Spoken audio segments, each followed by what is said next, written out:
Very good morning, students. सुप्रभात सभी को. We have studied the first part of our chapter, that is climate. In this first part, we have already studied that what is the difference between climate and weather, what is monsoon type of climate, the factors which affect climate of a place. So let's start the second part of our chapter, that is climate. तो climate में हम पहले 6 के 6 climatic controls को पढ़ेंगे. उसके बाद एक एक करके जो बचे हुए 3 क्लाइमेटिक कंट्रोल्स हैं, I will be discussing them. So if you talk about climatic controls, there are 6 major controls of the climate of a place. They are first latitude, second altitude, then we have pressure and wind system, then we have distance from the sea, ocean currents and relief features of the place, जिसके हम climatic control study करें. So distance from the sea, that is how far और how near a place is to the sea. समुद्र से या एक बड़ी water body से कितनी दूर है जगह या कितनी पास है. The distance of a place from a large water body like sea, ocean plays a very important role in climate of a place. If the place is close to large water body, it plays a moderating effect on the climate. अगर कोई जगह किसी बड़ी water body जैसे ocean या सी या बहुत बड़े लेक के पास है तो एक मॉडरेटिंग इफेक्ट का काम करती है. सी मॉडरेटिंग इफेक्ट क्या होता है? For example, in the winters you have lot of temperature going down and harsh winters in the northern plains, while if you compare the summers, there is a very high temperature. So but a place which is close to the sea will not experience a very high temperature or a very low temperature. तो जो समुद्र के पास की जगहें होंगी वहाँ एक moderate climate होगा जिसमें ना ज़्यादा गर्मी होगी और ना ज़्यादा ठंड होगी. क्यों? क्योंकि जो वाटर बॉडी है वो ज़्यादा जल्दी ठंडी या गर्म नहीं होती है और उसके ऊपर का जो एटमॉस्फेयर है उस पर जो हवा है उसमें भी एक मॉडरेट टेम्परेचर रहता है. तो वो जब बहती है लैंड की तरफ और वापस फिर सी की तरफ तो एक बहुत अच्छे मॉडरेटिंग इफेक्ट का काम करती है. और वो जगह जो बहुत पास हो समुद्र के वहाँ पे बहुत ज़्यादा और बहुत कम टेम्परेचर नहीं देखने को मिलता है. The place will have equitable climate, not very hot और cold. Now if you talk about the second climatic control, ocean current की अगर बात करें, आपको मैप पे दिख भी रहा होगा कोल्ड ओशन करंट और warm ocean currents. Ocean currents are continuous flow of water inside ocean. तो ओशन करंट क्या होता है? लगातार पानी का बहना, ठीक है, एक जगह से दूसरे जगह समुद्र में, उसको ओशन करंट कहते हैं. There are 2 types of ocean currents. First is cold current and then we have warm current. The oceanic surface near the equator generally have warm oceanic current and the place near them have warm climate. So जो equator के पास जो जगह होती है वहाँ पे warm oceanic current ज़्यादा होता है and the places which are near to the poles or Arctic circle or Antarctic circle have cold oceanic currents. The oceanic surface near the Arctic circle and the poles generally have cold oceanic current and places near the equator have warm oceanic current. So the places which are closer to the cold oceanic currents experience lower temperature. Now if you talk about the last climatic control, climatic feature, this is relief features. किस प्रकार के स्थलाकृति, किस प्रकार की जो surface है वो कैसी है, आपको इंडिया के मैप पे दिख रहा होगा. देखिए, हम ऊपर सबसे पहले नॉर्थ में हिमालयाज को देख सकते हैं, उसके बाद northern plains, Thar desert, Deccan plateau. The type of relief feature that is natural vegetation is a type of landform that is natural and it affects the climate of a place. So natural vegetation प्राकृतिक वनस्पति और किस प्रकार की स्थलाकृति है, किस प्रकार के रिलीफ फीचर्स हैं, whether that place is a desert, whether that place is consist of mountains और plateau etcetera. The type of soil and landform have a major impact on climate of a place. For example, if a place has desert and scanty vegetation, एक उदाहरण के रूप में लेते हैं, if that place is a desertified place and which has very less vegetation, it will experience large variation in day and night climate. तो day और night के क्लाइमेट में एक ही दिन में बहुत ज़्यादा वेरिएशंस दिखने को मिलेंगी, क्योंकि जो स्कैंटी वेजिटेशन होता है और लैंडफॉर्म जो है वो डेजर्टिफाइड होता है, तो बहुत जल्दी जो रेत है वो गर्म होता है, और जब धूप चली जाती है तो उतनी जल्दी वो ठंडा भी हो जाता है। तो ये तो बात हुई छह रिलीफ फीचर्स की, which we have already discussed. Now if you talk about Coriolis force, ये जो एक अपेरेंट फोर्स है, ठीक है, इसको महान साइंटिस्ट ने दिया था। तो an apparent force caused by the earth's rotation, earth के रोटेशन की वजह से जो अपेरेंट फोर्स क्रिएट हो रही है उसको कहते हैं Coriolis force. This Coriolis force is responsible for deflecting winds towards the right in the northern hemisphere and towards the left in the southern hemisphere. Earth जो टिल्टेड है, जो रिवॉल्व कर रही है, ठीक है, रोटेट कर रही है, इससे जो अर्थ की जो रोटेशन है उसकी वजह से जो पैदा होने वाली फोर्स है, जिससे जो नॉर्दर्न हेमिस्फीयर में उसमें हवा राइट की तरफ डिफ्लेक्ट होती है, और जो सदर्न हेमिस्फीयर है उसमें लेफ्ट की तरफ होती है। इस हवा की डिफ्लेक्शन को, ये जो हमारी रोटेशन हो रही है उससे जो फोर्स प्रोड्यूस हो रही है, जो हवा को डिफ्लेक्ट कर रही है, उस फोर्स को हम कहते हैं Coriolis force. This phenomena is also known as Ferrel's law. इस फिनोमिना को हम फेरेल्स लॉ भी कहते हैं, क्योंकि ये एक अमेरिकन मेटेरोलॉजिस्ट डब्ल्यू फेरेल ने दिया था। सो फेरेल्स लॉ और Coriolis force is a force which is created due to the movement, due to the rotation of the earth. And इससे होता क्या है, जो नॉर्दर्न हेमिस्फीयर है उसमें राइट में हवाएं डिफ्लेक्ट होती हैं, जो सदर्न हेमिस्फीयर है उसमें लेफ्ट में। आगे अगर बात करें कोरियोलिस फोर्स के बाद, तो जेट स्ट्रीम्स की बात करते हैं। They are narrow belt of high altitude westerly winds in the troposphere. Troposphere में जो हाई ऑल्टीट्यूड विंड्स हैं, यानी कि जो ज़मीन के सरफेस से काफ़ी ऊपर होती हैं, 12,000 मीटर तक वो बहती हैं, उन हवाओं को कहते हैं jet streams. Their speed varies from 110 kilometre per hour in summers to 180 kilometre per hour in winters. इनकी जो स्पीड है काफ़ी तेज़ रहती है, और गर्मियों में थोड़ी कम होती है, 110 किलोमीटर प्रति घंटे, और in the winters it is 180 kilometre per hour. The most constant jet streams are mid latitude and subtropical jet streams. इसमें सबसे कांस्टेंट या सबसे कंटिन्यूस, जो मतलब almost throughout the year बहती हैं, उनको मिड लैटिट्यूड और सब ट्रॉपिकल जेट स्ट्रीम्स कहते हैं। These winds generally blow from west to east. ये जो विंड्स हैं ये वेस्ट से ईस्ट की तरफ बहती हैं। If we further talk about one more important phenomena which affect climate of India, that is western cyclonic disturbances.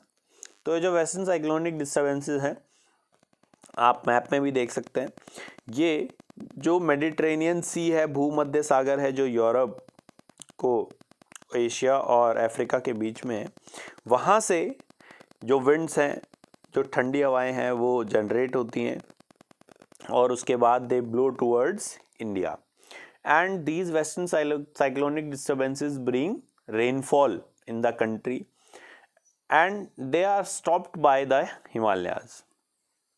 The western cyclonic disturbances are weather phenomena of the winter months. They are brought by the westerly flow from Mediterranean region of Europe.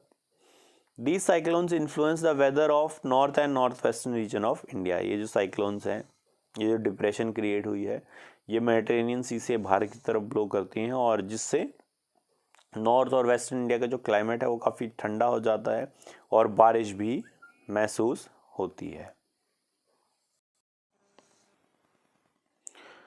So western cyclonic disturbance के बाद बात करेंगे हम tropical cyclonic disturbances की, जो कि भारत का जो ट्रॉपिकल एरिया है, जो वाटर बॉडीज़ हैं, उसमें जनरेट होते हैं। एक बहुत ज़्यादा भारी बड़ा लो प्रेशर क्रिएट हो जाता है, जिसकी वजह से जो एयर है वो वाटर मॉलिक्यूल्स के साथ ऊपर उठती है और उसके बाद लैंड की तरफ बहती है, जिससे काफ़ी ज़्यादा डिस्ट्रक्शन होता है हमारे जो कोस्टल एरिया हैं, स्पेशली जो हमारे ईस्टर्न कोस्टल एरियाज़ हैं, जैसे कि उड़ीसा, जैसे आंध्र प्रदेश, तमिलनाडु, पश्चिम बंगाल एसेट्रा। सो अगर आगे बात करें हम, tropical cyclonic disturbances occur during the monsoon as well as months of October and November. These disturbances affect the coastal regions of India. These disturbances affect the coastal region of India, especially the eastern coastal regions. Most of the tropical cyclones cause a lot of damage to property and also causes loss of many lives on the eastern coast of India, that is Odisha, West Bengal and Andhra Pradesh. इसके बाद हम भारतीय monsoon की बात करेंगे, Indian monsoon के कुछ features को जानने का प्रयास करेंगे. When they come, where do they reach, at what time and what are the distinguished features. So the climate of India is strongly influenced by monsoon winds. Monsoon wind से काफ़ी influence होता है, काफ़ी अफेक्ट होता है हमारा climate. The sailors who come to India in ancient times were the first ones to notice the phenomena of monsoon. Especially जो Arabian sellers थे, वो जब भारत में आते थे ट्रेड करने और वापस अपने वहाँ जाते थे, तो उनको एक्सपीरियंस होता था मॉनसून विंड्स की. कुछ सीजन में जो विंड्स हैं, विंटर सीजन में जो विंड्स हैं वो लैंड से सी की तरफ ब्लो कर रही हैं, और समर सीजन में जो विंड्स हैं वो सी से लैंड की तरफ ब्लो कर रही हैं, जिसके फ़ायदा उठाते हुए वो काफ़ी अच्छे से अपनी जो बोट्स हैं, अपने जो शिप्स हैं, उनको सेल करा पाते थे. The Arabs who came to India as traders named this seasonal reversal of wind system as monsoon. जो अरेबियन ट्रेडर्स हमारे देश में आते थे, उन्होंने ही नाम दिया इस बदलाव को मॉनसून. तो मॉनसून क्या है? Change in the direction of winds या reversal in the direction of winds. The winds blow from land to sea in winters and sea to land in summers. The onset of monsoon की अगर हम बात करें, the monsoon winds are pulsating in nature, that is they repeat the cycle and come again and again. जो monsoon winds हैं वो pulsating है, यानी कि एक ही बारी में आके ख़त्म नहीं हो जाती हैं, बार बार जनरेट होती हैं और बार बार आती हैं हमारे देश में, और बारिश भी अपने साथ लेके आती हैं. मॉइस्चर काफ़ी होता है क्योंकि ये जो हमारे यहाँ है सी से लैंड की तरफ. The duration of monsoon is between 100 to 120 days. 100 से 120 दिन तक तो मानसून का टाइम पीरियड होता है. ये जून के महीने से सितंबर के आधे महीने तक रहता है देश के विभिन्न हिस्सों में.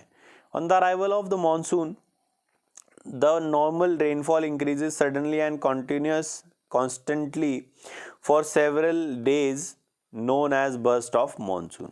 जैसे ही मानसून आता है हमारे देश में, सबसे पहले कहाँ आता है? केरल में 1 जून को, और उसके बाद धीरे धीरे आगे बढ़ता है. तो ये जो अचानक से मानसून आ जाता है और रेनफॉल कॉन्टिन्यूसली होती रहती है कई कई दिन तक, इसको हम बर्स्ट ऑफ मानसून कहते हैं. ऑनसेट ऑफ मानसून में और फीचर्स को अगर जानने की कोशिश करें, the monsoon arrives at the southern tip of India in the first week of June. तो जून के पहले वीक में सदर्न इंडिया पर मानसून आ जाता है. देखिए केरल को आप देख रहे होंगे और कुछ तमिलनाडु के कुछ हिस्सों में. ये जो है केरल जो है, it receives the first rainfall showers. The southwest monsoon also known as advancing monsoon brings 80% of the total rainfall in India. जो हमारा साउथ वेस्टर्न मानसून है, जो साउथ वेस्ट डायरेक्शन से आता है, उससे लगभग 80% जो भारत की जो बारिश है टोटल, उसमें से 80% कॉन्ट्रीब्यूशन किसका है? साउथ वेस्टर्न मानसून का. It has 2 branches. उसके बाद ये साउथ वेस्टर्न मानसून 2 ब्रांचेस में डिवाइड हो जाता है, अरेबियन सी ब्रांच और बे ऑफ बंगाल ब्रांच. आगे अगर मानसून के फीचर्स की बात करें, by the first week of July both the branches meet over the northern plains in the state of Haryana. जो अरेबियन सी ब्रांच है, जो अरेबियन सी की तरफ से जा रही है, और बे ऑफ बंगाल ब्रांच है, जो बे ऑफ बंगाल की तरफ से जा रही है, ये दोनों ही ब्रांचेस हमारे देश में अलग अलग जगहों पर बारिश करती हुई जाती हैं और हरियाणा जो स्टेट है उसमें जाकर मिल जाती हैं. By the last week of July the monsoon reaches all parts of the country. तो 1 जून से शुरू होकर जुलाई के अंत तक देश के सभी हिस्सों में लगभग जो मानसून है वो पहुंच जाता है. The amount of rainfall decreases as we move from east to west in the northern plains. एक और इम्पॉर्टेंट फैक्टर या फीचर जो हमारी बारिश का है वो ये है कि जैसे ही ईस्ट से वेस्ट की तरफ हम मूव करेंगे, हमारा जो रेनफॉल का अमाउंट है, द अमाउंट ऑफ रेनफॉल वो कम होता जाएगा। वो क्यों? क्योंकि जो मॉइस्चर लेडन विंड्स हैं वो पहले ईस्टर्न पार्ट्स में बारिश करते हैं और उसके बाद वेस्ट पर जाती हैं, तो जैसे जैसे वो वेस्ट पे जाती हैं तो उनमें पानी की जो अमाउंट है, मात्रा है, वो कम होती जाती है। The monsoon wind withdraws from mid October to December, और उसके बाद वो विड्रॉल भी होता है मॉनसून विंड्स का, क्योंकि पहले विंड सी से लैंड की तरफ ब्लो करते हैं गर्मियों में, जैसे जैसे सर्दी का आगमन होता है, ऑनसेट होता है, the wind starts to move from land to sea. So distribution of rainfall की अगर बात करें, क्या जो रेनफॉल का वितरण है, डिस्ट्रीब्यूशन हमारे देश में, तो आप बहुत डार्क शेड के एरियाज देख रहे होंगे, जिसमें आपको वेस्टर्न घाट्स दिखेगा, आइलैंड्स दिखेंगे और नॉर्थ ईस्टर्न स्टेट्स। ये जगह ऐसी हैं जो बहुत ज़्यादा रेनफॉल रिसीव करती हैं। वहीं जो थार डेजर्ट है और लद्दाख डेजर्ट है, एक हॉट डेजर्ट है, एक कोल्ड डेजर्ट है, पर दोनों ही डेजर्ट है, इस पे सबसे कम rainfall, less than 20 centimetre rainfall annually हम रिसीव करते हैं। The western part of the western Ghats, the islands and northeastern parts of India receive over 400 centimeter rainfall annually। Western Ghats हैं, अंडमान निकोबार आइलैंड्स और लक्षद्वीप आइलैंड्स हैं, और जो हमारे नॉर्थ ईस्टर्न स्टेट्स हैं वहाँ पे बहुत ज़्यादा बारिश होती है और लगभग 400 सेंटीमीटर से अधिक बारिश रिसीव होती है। The western parts of the Thar desert and the Ladakh receive less than 20 centimetre rainfall annually. वहीं अगर उसको आप कंपेयर करें लद्दाख डेजर्ट से या थार डेजर्ट के वेस्टर्न पार्ट से, तो वहाँ पे सिर्फ 20 सेंटीमीटर तक ही रेनफॉल होती है annually. So if you compare both these, there is a large difference. The rest of the country receive moderate rainfall and snowfall is received in the upper Himalaya. बाकी जो देश है उसमें मॉडरेट रेनफॉल होती है, ना बहुत ज़्यादा होती है और ना बहुत ज़्यादा कम होती है। इसके अलावा जो हिमालयाज़ हैं उसमें स्नोफॉल भी होता है, upper parts of the Himalayas. Now moving on to the assignment part, here we have question number first. Explain the 3 factors that affect climate of place, that is जो आज हमने पढ़े हैं, distance from sea, ocean current and relief features. Question number 2, describe jet streams. Question number 3, explain western cyclonic disturbances and tropical cyclones. Question number 4, discuss the distribution of rainfall in India. And question number 5, explain the main features of onset of monsoon. Onset of monsoon है या south western monsoon है, उसके main features discuss करें। I hope you understood today's topics. So if you found that this video was informative, please like it, share it with your friends so that they can also be benefited from the discussion which we have discussed, and also give your valuable suggestions so that I can make further improvement in the coming videos. And do not forget to subscribe my channel for latest informative and educational videos. Thank you and have a nice day.